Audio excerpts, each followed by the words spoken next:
Today I have for you a really quick but really important tip when you're playing into a wind.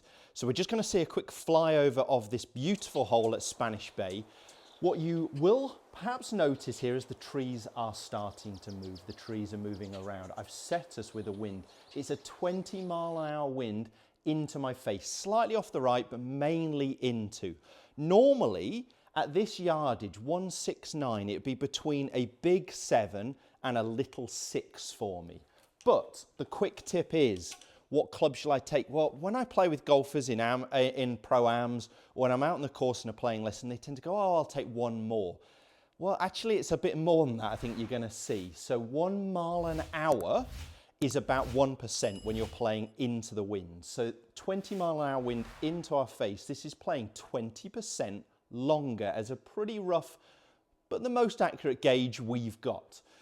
So let's call it 170 yards, right? It's 169. 170 yards, it's playing another 34 yards. So this is playing just over 200, 204 yards, 203 yards, something on those lines, which is actually going to be a 4-iron for me. So you can see I've actually taken at least a couple of clubs more. So remember that 1 mile an hour wind into our face, 1% more. Let's see if it works. I've already aimed a little bit to the right because the wind is slightly going to knock it to the left.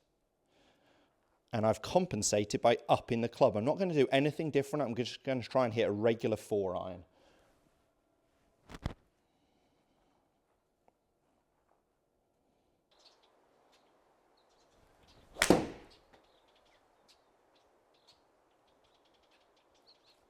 Well, I've hit it good. Let's see.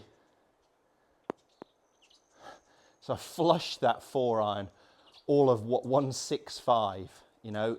I hit it real good and it's still a couple of yards short. You can see how quickly it stopped as well, stopped within 1 yard. So it's a strong wind into our face.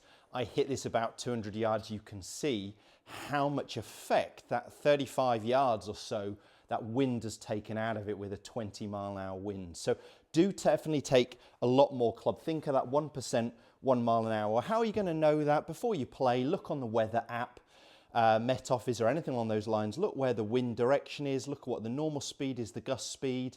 If you hopefully have a course plan, you would know where north, south, east, west is to get the direction. I guess you could look on your phone on a compass. But you'll start to get a pretty good indication of where the wind's coming from, and you know the speeds, the gust speeds. So you can start to take that into consideration. Now, could I do anything, very quickly, could I do anything to make it a little bit easier when playing into the wind? Well, potentially even take another extra club. So that was just a normal regular 4-iron. If I take a 3, instead, I can now make more of a 3/4 golf swing. And actually by swinging a little bit shorter and by taking less loft, I can take off some of that spin.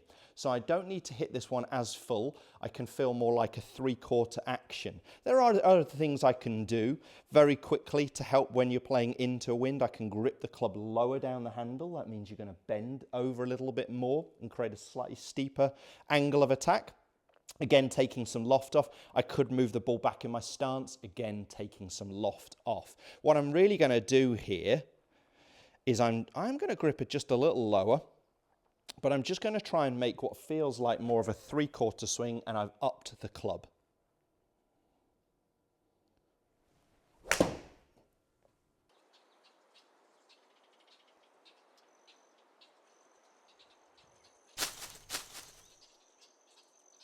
Go on, catch a piece. Oh, pretty close. Now, the only difficulty you might have there, taking more club, swinging a little bit smoother, I guess subconsciously I move that ball a little bit further back in my stance. I'm more likely to draw the golf ball. And with this wind knocking it off the ride as well, I missed that green just to the left. But you can see a pretty good distance there. I hit 172, the pin's at 169. So I just kept the flight down a little bit. I kept that spin rate down to 2,400. So it's about the spin rate of a driver.